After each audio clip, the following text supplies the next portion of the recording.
We want to ask a couple of questions. Our producer's relying too heavily on a small pool of writers. Wonder what the answer is there. And where are the opportunities for diverse writers and talent to break through? As drama commissioning in the UK and the US continues to rise, how can we make sure that that increase is fueled by an increase also with diverse writers? So we're joined this afternoon by an absolutely brilliant panel. Thank you all for still being here. Trevor Phillips actually said to me, I've got the graveyard slot at Edinburgh. I said, no, Trevor, I've got the graveyard slot at Edinburgh, but you're all still here, so that's absolutely fantastic. I've got Fraser Ayres, actor, writer, director, and co-founder of the Triforce Creative Network. Brian Elsley, television writer and director of Balloon Entertainment. Jamie de Cruz, who people love and adore at Channel 4, creative director, Acme Films and elsewhere, I'm sure. Faye Davies, agent from the agency, and Cameron, thank you very much, Cameron Roach from Sky Drama, commissioning editor there. We're going to kick off with a couple of questions to Fraser about finding new writers, because Fraser, you are absolutely on the front line at the coalface, and I know because I came to your event at the beginning of the week. Oh my God, it's been a long week, hasn't it? It's been a long week. That was Monday in Stratford. Wow. And you had some incredible new talent there, absolutely extraordinary. You started 10 years ago, you started this with the Triforce Creative Network with fellow actor Jimmy Akingbola, and you wanted to try and bridge that gap. People often feel it's a chasm between the broadcasters and the new talent. So you set up WriterSlam, and I just wondered, can you tell us a little bit about what happened, about the process, and about how it's worked? So basically, you know, we set up the organisation 10 years ago because myself and my business partner, we were both young actors who had kind of encountered a lot of the problems around diversity, or what we like to call inclusivity, because we feel it's more about access than anything else. So we'd set that up 10 years ago because we saw the problem then. And from then we've tried to provide solutions. And so one of them is Monologue Slam for actors, and then the other one is WriterSlam for writers. And it's a way of creating direct engagement with that talent base, with the industry, and kind of trying to cut out some of the reticence between them, either people finding routes into the industry or the industry having problems accessing that talent. You know, I think there was a period of time where everyone was like, the talent isn't there, and that wasn't the problem. The problem was, how do we actually access the talent that is there? And 10 years on, we have a network of 16,000 creatives who are ready to go from across the UK. So let's not listen to anyone who says they're not there. Let's run a video to see the work of WriterSlam. Monologue Slam UK, Raise that bar. helping people Raise that bar. Helping people happen. Raise that bar. Helping people happen. Raise that bar. Raise that Helping bar. people happen. Helping people. Raise that Helping bar. people happen. So I had a really good experience at WriterSlam. Michael Jacob, the producer, came in and ran a workshop with the 5 finalists, and all 5 of us brought in our excerpts, and we read each other's excerpts, gave feedback, and Michael also gave feedback, which was really insightful because he helped us to sort of improve our scripts, not only for WriterSlam, but sort of for future rewrites, which was really important, sort of invaluable feedback that he gave us. On the night itself, it was very entertaining. All of our excerpts were performed by actors, and there was live music, and yeah, everyone seemed to really be enjoying themselves. Since WriterSlam, I've had the opportunity to visit the head writer of Cuffs, which is a Tiger Aspect production, and also my script has been sent around to agencies, and I'm now represented by Katie Williams at the agency. Sure. I'm meeting Robbie anyway. Gonna pick him up together. Bloody hell, good luck with that. Don't be a bastard. Oh, come on, bro. For a genius, it's not exactly one of your better ideas. He's my best mate. All the more reason not to rub his face in it. I'm not rubbing his... I'm just saying, put yourself in his shoes. It's not easy coming second out of 2 every bastard time. Do you know what I mean? Look, I'm gonna miss you later. Good luck, you little shit. And send me a text the second you get him, alright? Right now I've just finished writing an episode of a brand new, very cool ITV show called Jekyll and Hyde, which will be out in the autumn at some point. I've been writing, and I'm still finishing writing on Wolfblood Season 4, which is a CBBC show, a couple of episodes of that. In the past year or so I've written on Wolfblood Season 3, Danger Mouse, The Dumping Ground, Hetty Feather Season 1, a horde of CBBC stuff. I'm also currently working on a new show, and basically the as yet untitled show about the Medici, with an Italian channel called Rai, a company called Luxvid, and Big Light, which is Frank Spotnitz's company in the UK, and working on a host of my own development stuff with companies across the UK. So yeah, I've been making a living, which is humbling and very, very fortunate. What you saw tonight is a flavour, a selection, if you like. Myself and Jimmy Akinbola, we set up the Triforce Creative Network 10 years ago because we believe that the problem isn't necessarily about diversity, as everyone's calling it, but inclusion. And actually, if you open your doors to everybody, you don't need to exclude anyone. And give everybody access, and then they do with it what they want to do with the opportunity, but you give everyone the access. Getting meetings from Monologue Slam was really exciting, but also really daunting, because I was meeting people from the BBC and ITV and all that really early on, and I hadn't expected that, and it was brilliant, but also it really pushed me to you know, get stuff like nerves and all that kind of stuff under control. I'm going to write it. It's not going to be like all the other times. I'm going to write it all down. I'm going to sign it. I'm going to hand it in there myself, Constance, myself, and you're not going to stop me!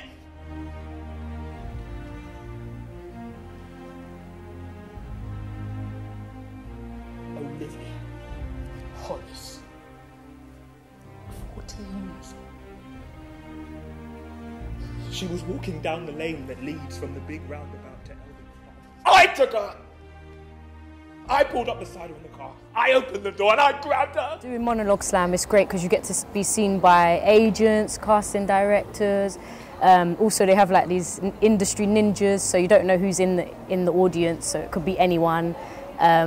Writers, directors, producers. So it's just a great chance to showcase your talent and be seen by different people.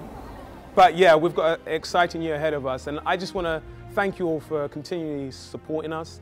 I ask you to keep doing it, keep tweeting, keep following us. If you've got any person that's in the business that wants to get involved, and you know, we're not trying to do everything, but we are doing something specific, and we believe in it, and we're creating great outcomes. But we can't do that alone. So keep engaging, keep supporting, and thank you very much.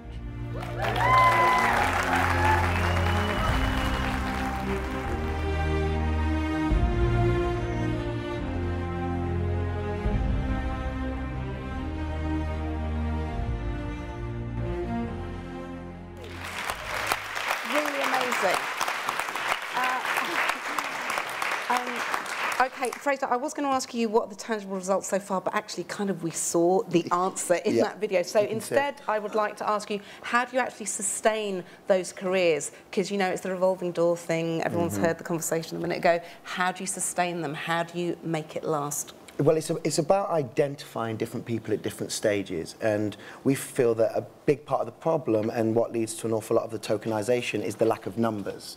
You know, I had a really heartbreaking conversation with one of our young talents, and he was saying, the industry's racist, they're like the police.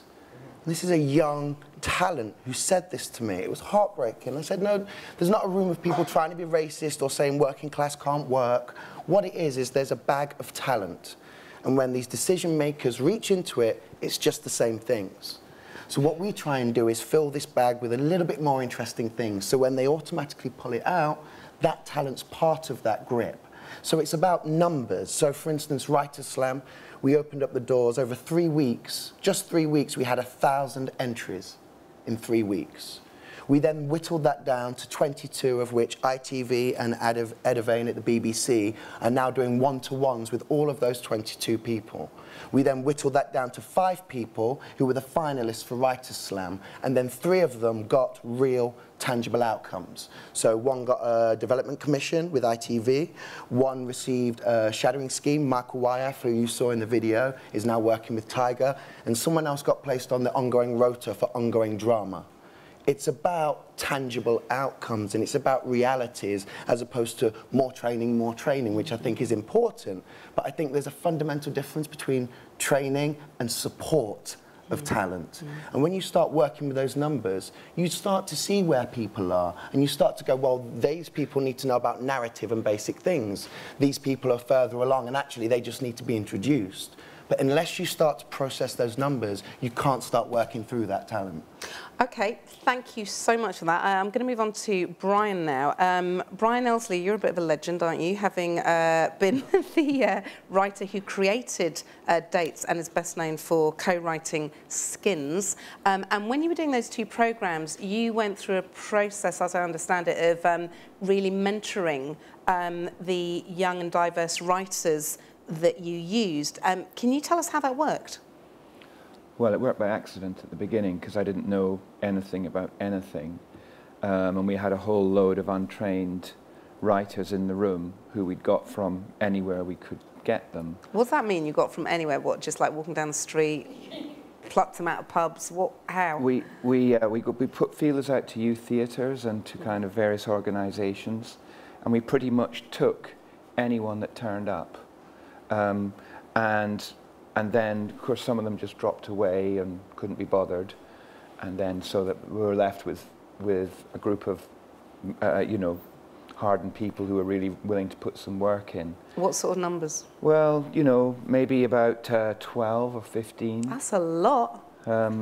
Yeah, we kind of didn't make that much distinction between being a writer and being an interested teenager, because there wasn't that much difference, you know. Most of the writers hadn't written before, and the teenagers were there because they were interested, and we just felt it was the same thing. I think what evolved from that gradually over the years was a realization that in order to develop a writer, you have to get behind them, not for 6 months, but for like 3 years. You have to be alongside for 3 years. And if you think about the way that people like me came into the industry, you know, writers like me, usually all of us can say, oh, there was this person or that person who got behind me and looked after me and let me fail again and again and again until eventually I got it right. You know, for me, that person would probably be Charlie Pattinson of Company Pictures. So I realized that in order to bring kids along, yeah, I say kids, I mean young people in their 20s, you have to get in there and stick. And I think this is one of the issues with people of you know, diverse ethnicity, is for one reason or another, they often are given the opening opportunity, but they're not given the developmental opportunity. Yeah. They're not looked after properly over extended periods of time. And when they fail, that is their ticket to exit, yeah, absolutely. Not their ticket to stay. And I think that's probably the main thing we learned from that process. Okay, I want to come back to this in a second, but let's just run a clip in a minute, a clip from Dates, written by a young black writer, Laura Hunter, who you mentored when you worked with her on Skins. So let's run that clip. I can't believe she thought I had a baby scream. She didn't even tweet me. You're not 25, are you? I'm in my 20s. How old are you? 19. What? Is there like a special category that you women look for to find mugs like me? No. No? It's internet dating. What did you expect? I don't know. I thought you were... Well, not different. I just thought you were nice. I am nice. Right, so why lie? Well, I didn't.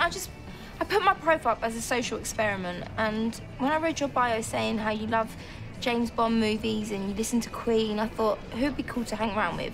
David. So, what was I supposed to do? Be honest. I have been honest this whole time. All right, okay, I just white lied about my age, but... As you can see, I'm really embarrassed about this, so why are you making this an ordeal? Ellie, I've just turned 34, right? I've got kids. You've got kids? Yeah. But you didn't put that on your profile. No, I didn't, no. Well, because, why not? No, because I just thought Because you wanted to lie. Don't do that. Don't do that. Well, David, I don't know if you've noticed this, but I'm pretty mature for my age. I mean, look how chilled I am about the whole daddy thing. Ellie, right, I think this has been a mistake. I can't date someone 15 years younger than me. Okay, look, all right, I know this is a test of character and I failed massively, but we don't have to date. We could just be two people meeting, like friends. I don't want to be your friend. You don't want to be my friend? I'm sorry, all right? I'm sorry. Please don't, though. Sorry. Happy birthday to someone that is you. Happy birthday. Tell us how old are you? How old are you? I'm 34. And happy birthday. You finally hit 35. Happy birthday. It's only 1 year more.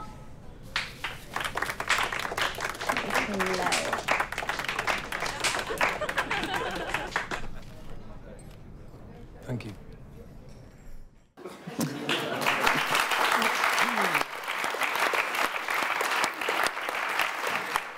So that was written by Laura Hunter, and you've mentored her now for the last 5 years, is that right? Well, she joined the Skins writing room, I think, at the age of 16, and she did that by sending a script in that she'd written, and she sat in our writing room for 2 years, and then eventually she wrote an episode of Skins after a lot of, work, mainly by her. I think Laura is probably the most talented writer I've met, the young writer I've ever come across, in terms of what she's got at her age. And How old is she now? Well, she's maybe like 23 now, possibly. Right, okay. And she came on to the Dates show and wrote that episode, beautiful episode. I think that, she probably wouldn't mind me saying that she's found it very hard in the industry, very hard to be taken seriously. She's found it hard to, meter herself and kind of like respond to the customs of the industry in a way that makes sense to her. And I think that is a problem going forward, maybe it's to do with young people, but it's also to do with people's perceptions. And how do you think we help keep someone like Laura? I mean, you've talked about development, but it's so hard, isn't it, bridging that gap between... So she's not entry-level anymore. She's kind of made it in some terms, and yet she's most likely to get spat out if what doesn't happen? Well, if she isn't allowed to, like shows like Skins and Dates are kind of like outside the mainstream, and television writers, to be really fully equipped, they need to sit in the mainstream. They need to have opportunities in the big shows. They need to win their spurs, see how it works, do the whole thing, and not be part of some kind of slightly marginal experiment, which is what Skins is. And of course, lots of the other writers on that show who came from, shall we just say, different backgrounds, make those transitions relatively easily. And I think that it's very clear to me that the roadblock, it's an invisible roadblock, comes down at some point for some of these diverse groups, and I think that's something we need to think about. I think invisible roadblock is a really good way of putting it. Do you see any? Do you think Laura's going to face any issues over and above the others because she's a woman? Are there any issues around gender that you've come across when trying to bring through young talent? Well, we could spend so long talking about that. We could, couldn't we? I think do you know there was a moment in my time in television when I realised that I had fallen into characterising difficult female directors as being a little bit possibly mad. Yeah. You know, and I really, somehow, you know, someone said to me, "What, you saying she's mad?" And I thought, no, I'm not saying she's mad at all. I've just said that, haven't I? And I think that, you know, difficult male directors are regarded as interesting, and difficult female directors are regarded as mad. And of course, any director who isn't difficult is not a good director. So, you know, and it's the same for writers too. And I think that, you know, women find it difficult to, you know, because you're often being challenged really directly and in quite hurtful ways. And, you know, I think men are trained to kind of respond to that a certain way. And I think women perhaps have an expectation of themselves that they're not going to engage necessarily in that way. And I think that, you know, women writers perhaps need to think about whether they're going to let that happen to themselves, but crucially, on the other side, we need to think about how we have these discussions as well. Okay, well, I'm a bit obsessed with gender, but we won't dwell on it too long. Thank you for that, though. Do very much appreciate it. I'm going to move on to Jamie. So, Jamie, as well as being a producer and director, you co-founded Acme Films, and Acme has done a lot of work, really, in this area in terms of reflecting popular culture. You exec-produced the Channel 4 drama Run, and I just wondered if you could just tell us a bit about that process, as it was a critical and commercial success.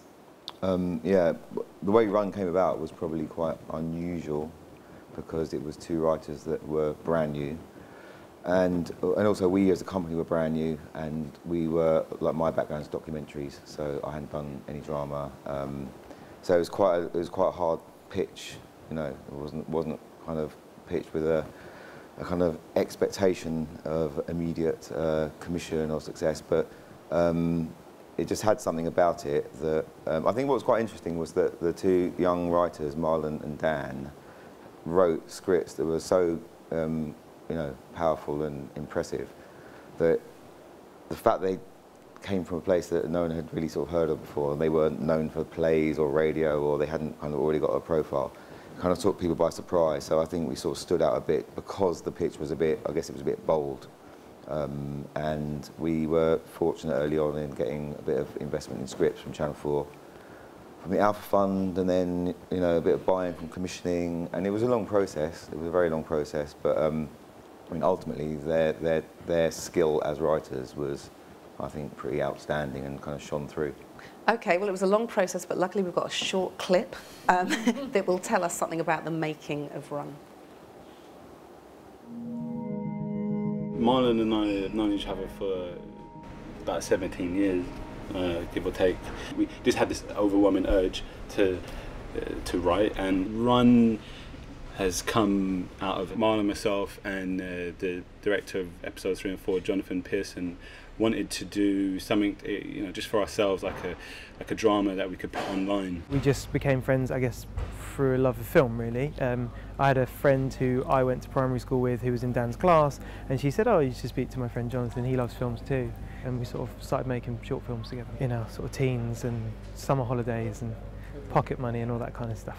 And that start is literally, I guess, just the three of us kind of sitting around and saying we want to do something, and we don't want to wait for someone to say, you know, here's the keys to the kingdom. We wanted to do it ourselves. We've always written since we were young, but this was a particular case where we had something and we thought it was a great idea.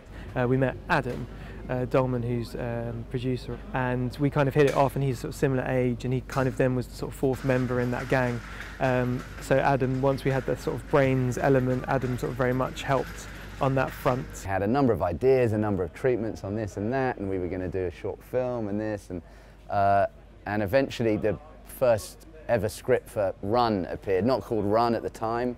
We wanted to make stories which are, you know, from the area where we came from, and also there's a stereotypical connotation to stories that come from, you know, South London, particular areas in South London, and we wanted to show that there are other characters through a family connection, I was put in contact with Jamie.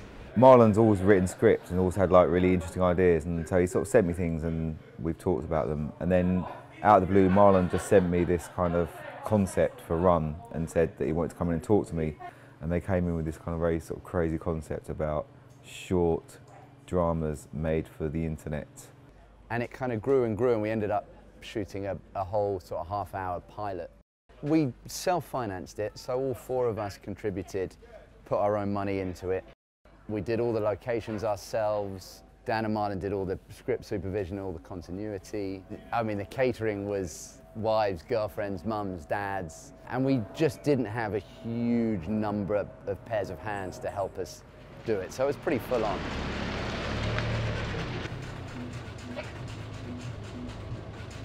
Hey, John! Who's that? It's Michael, come here, man. Who? Michael, come here!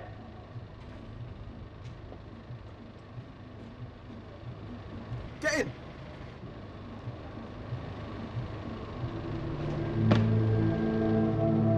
I was lucky enough to be kind of part of the original concept of Run when they did the pilot a few years ago. And it's really kind of guerrilla tactics because this is something that they put in, you know, invested in their souls. The end sequence was tough. I mean, it was because it's literally just running and gunning. For the person on the street, what they would have saw was like a couple of guys around the camera. John, the director, probably barking orders at someone. In front of the camera, you would have seen 2 guys chasing each other. You know, we was running down the road with cameras, shooting in the train station when we weren't meant to. I mean, having to negotiate with the guy that was working on the station at the time. I remember one incident when the guys ran on the train, like it's just an intense chase, it's getting towards the end of the story, and this couple looked up and they thought it was happening for real, and they're like, they're going to try and run to the other end of the carriage, and when we had to cut, say, no, sorry, no, we're just filming.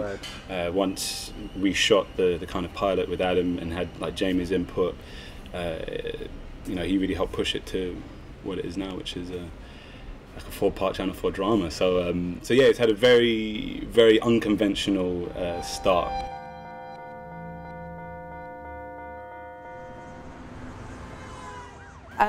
What I wondered, Jamie, is can you tell us a little bit about risk? Because this whole, you know, we always have this conversation about risk. Who's going to take the risk? How much risk do you take? When do you know how to take a risk with a new writer? When is it the right thing to do and when is it a catastrophe? I think it's relatively easy at our stage. The risk is all upstairs, isn't it? With the broadcasters. So by upstairs, you're talking about Channel 4 commissioners, yeah? Channel 4, BBC, Sky, But ITV. in this instance, it was... Well, I don't think, I think our job is we take risk all day long. And that's what we do, and that's why we're here. And, you know, it's nice if you're in a position where that risk is maybe mitigated by development money from a broadcaster, or maybe you're owned by a big company that has a development pot. But I mean, ultimately, I think our jobs as producers is all about risk. And I mean, to me, you just have to go on your instinct, don't you, and find people you believe in and stories you like. And I think so much of the problem of the blockage or the invisible roadblock, as Brian calls it, is it's you can feed the pipeline as much as you want, and I don't think any of us have a problem with taking risk. Where it stops is at the other end. So you started a project this year with Channel 4, Studio 4. Can you tell us a bit about that? Studio 4 is a year-long programme funded by Creative Skillset and Channel 4, and essentially it's about. I was very keen to never use the word scheme whilst describing it, and I call it a project, which has a bit more of a ring of actuality about it. So the idea is that we have a project where we find a selection of highly talented writers from BAME backgrounds. We work with them. We get their pitches to a pitchable state and hopefully get something on screen, because I really do think that. And just one thing, just to mitigate what I said, not to apologise it, but just to explain it a bit, is that the blockage is entirely understandable, because going back to the risk, I mean, dramas. It is a risk, isn't it? You're investing in the kind of, if you're putting your channel's money into something, it kind of makes sense to go with people who've done it before, ideas, writers, a whole setup that you're used to, that's delivered, that, there's nothing scary hiding around the corner. And so, I think we all understand the risk, but I guess the question is, how do we get people to be a bit more creative in the kind of things they will go further with. Well, we'll come on to Cameron in a minute, who I'm sure will tell us about many risks he's taken. But I know we have someone quite close to God in the audience. We have the head of the BBC Writers' Room. So, Anne, what is the BBC's take on nurturing diverse writers? Blimey, what an introduction. I'd like to echo a few things that have been said on stage. I think I completely agree. It's the long game. Do you know, Writers' Room, I mean, for those who don't know us, we're sort of the public face of the BBC to the writing community, and we're one of the main portals for writing talent to come into the BBC. But a lot of my work is working with the in-house production departments, meeting their particular needs, but we also work with indies, you know, as well. And diversity is a big driver for us. I'm all about tangible outcomes. I can't agree more with Fraser that in the past there's been too many schemes, too many, hey, you're marvellous, goodbye. And so I'm all about the tangible outcomes. And just a couple of examples. I won't bore you because we do an awful lot, actually. So we do various talent searches, for example. And in fact, the transgender comedy coming on next week is a Writers' Room initially a project responding to the transgender community. We did a talent search, came up with a brilliant writer, and the show's a joy. But we also have open talent searches twice a year. We just had the comedy one. The drama one's about to open. If anyone in the room is interested, there'll be a two-week window in September. And in the spirit of tangible outcomes, from there we are going to take a development pool of probably about 12 writers. And there will be a good mix of people in that. And we will then give them workshops, introduce them to people, take them around about the different areas that they might work for. Aside from that, we develop talent that we've spotted, like I'm working with 12 BME writers at the moment on some short monologues to go online, which is an absolute joy. I also am very, very keen on bringing diverse writers into the big BBC flagship shows. So many A-list writers in the business today learnt their craft on those shows. So we run 4 shadow schemes a year for the different shows. I also run these introduction to CDS courses, continuing drama series courses, and I try to make sure it's about 50% BME on those introductory courses. And I try to make sure there's a good representation on those shadow schemes, because it's not everybody's cup of tea, those big shows, but you can earn your living as a writer, you know, I think, and you can have really the best time. They're great fun. And I also try and look after writers at the next stage of their career. So just for an example, someone came to me recently and said, can you suggest some writers for Silent Witness? I'm immediately looking at those continuing dramas, thinking, who have we got? They're experienced screenwriters. They're not in maybe some of the other people's minds. And I'm putting forward a diverse mix, you know, out of that. So I'm trying to look after writers from first identifying them through finding them slots. And sometimes it's CBBC. People don't realise how much output CBBC has. We ran a project for them earlier this year called New Voices, finding new, literally, voices for them. Sometimes it's radio. I'm literally trying to look after writers at every stage of their career. Well, that is an amazing overview. Let's hope the BBC isn't shut down by government. Fingers crossed. Well, there is that. So moving on to Faye. Faye, you give us a unique perspective as an agent who's got all the talent. You have some particularly diverse talent as well. Can you tell us a bit about who you've got on your books? And do you have to have different strategies for dealing with diverse talent or not? Well, I mean, I certainly can't say that I've ever had any kind of specific strategy to seek out talent from different communities or anything like that. Something I've always been open to is I want to look after talented people, but where you do have to be open-minded and where I think it's a slightly uncomfortable conversation in the industry, well, in the whole of Britain, is there's a conversation about class that's involved with ethnic writers, and so the as opposed to with white writers. I mean, don't white working class. There is a strong link between ethnic communities and lower income households. Of course. And therefore, that is also linked to lower educational performance. And I don't think we can ignore that. And so we're talking about providing opportunity and support. And in some of the decisions that I've made to take on talent, I fully acknowledge that they may need extra support before they're ready to be given the opportunity to be launched into the community. And if I can provide that support, then I have done that because I believe in the talent. There's nothing deliberate about my strategy behind it. It's because talent is something that can't be taught. That is the innate skill and the joy and the passion of mine of why I do this.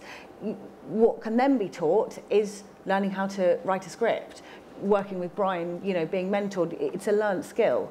And so I hope that I can provide the platform to give them the opportunity to then be judged on a level with everyone else. So who are the people that you're giving this opportunity to? Just well, it feels a bit unfair to talk about specific clients, but I mean, I have a client in the audience this afternoon, and if they've bothered to come along, I mean, and at the moment we are working on a strategy about what scripts will be the first script that we send out to the community. Now, there are other writers who come to me who are Oxbridge educated and they immediately start off at a different level.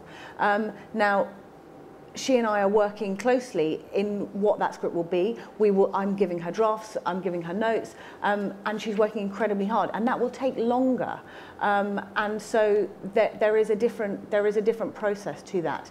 But there's nothing more boring to me than having stories within the industry that reflect my own experience. So I hope that it's in everyone's interest in the industry that we all invest in diversity.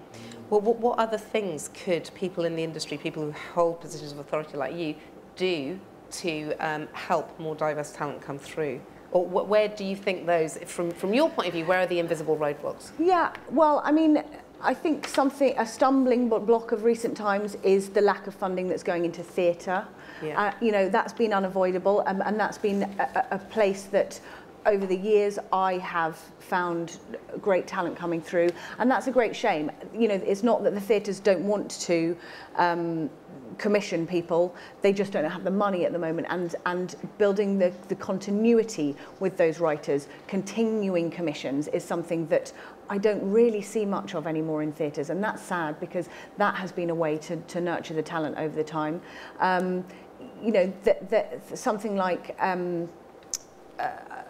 the Hot Shots writing schemes that used to happen, the Channel 4 short, what was the Channel 4 shorts? Coming up.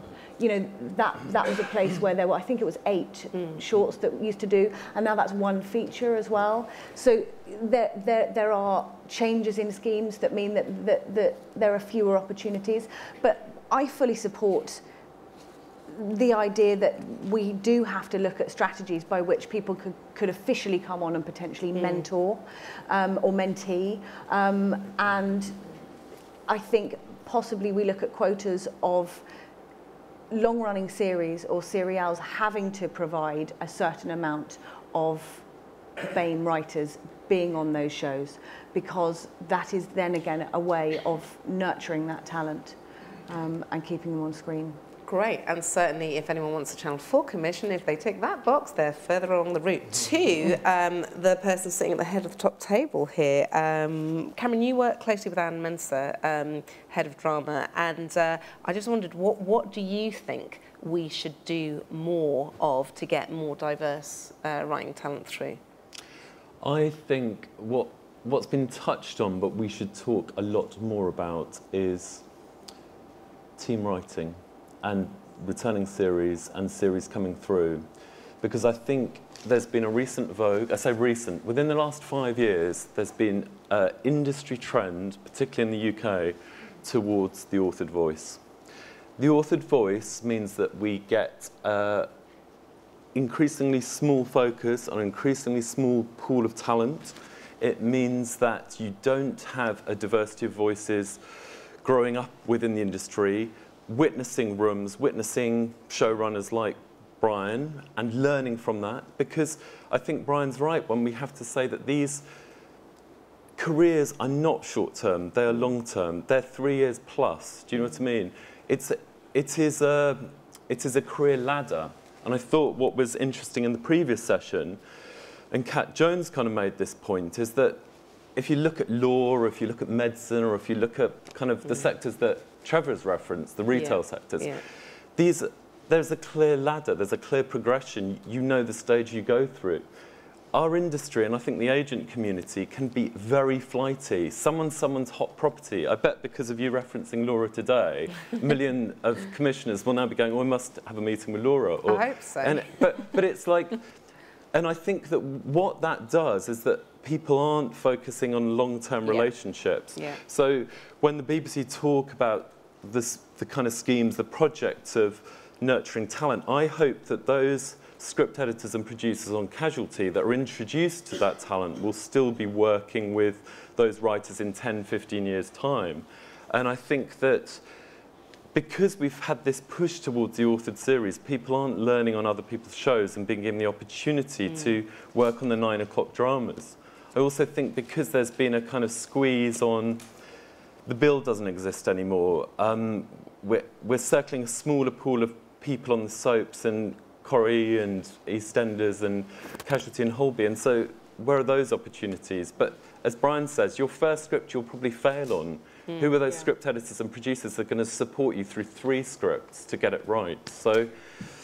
So Cameron, I mean, it's a massively important point that you raise, and a little bird in my ear, or rather this thing here that keeps falling out. But anyway, it tells me that someone has used the app. How impressive is that? And their question is around American shows and the US show running model. Do you think we should adopt that here? Well, I think what we have to emphasise is that the show running term is so kind of overused and used in a way that people don't kind of explore it fully. So there are a million different ways of running a show as there are shows, do you know what I mean? And I think that what I do think we can do more of is put the writer at the centre of the development and the centre of the show that is in production. We've had a tradition that's very kind of exec producer heavy, and the writers have been kept at a distance. It's almost like they've delivered their script, let's have the shoot.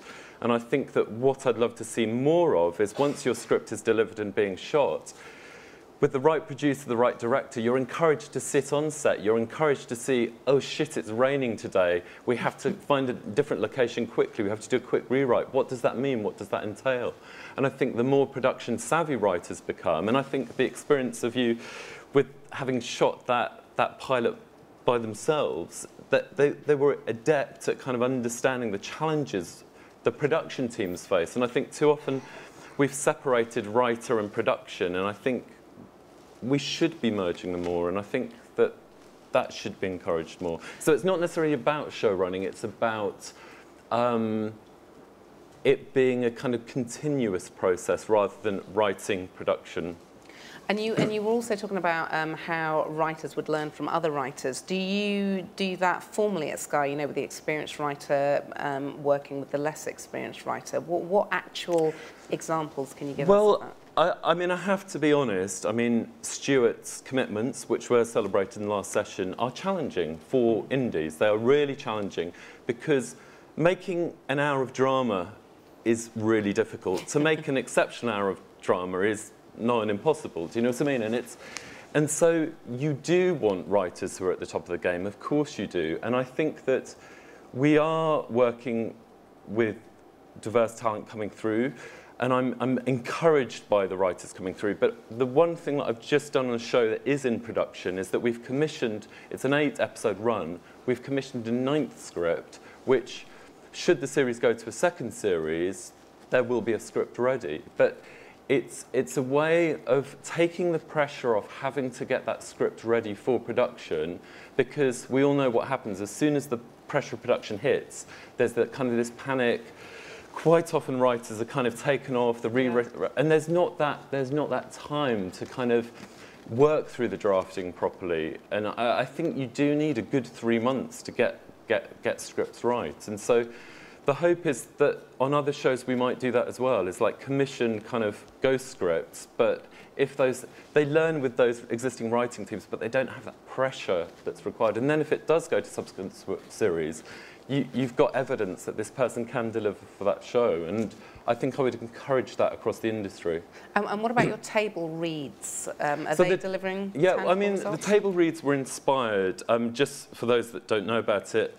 Una chaired a dinner with Kelly Lee in the autumn last year. And Kelly from ABC spoke about her diversity initiatives, which are predominantly casting, but she's moved into writing.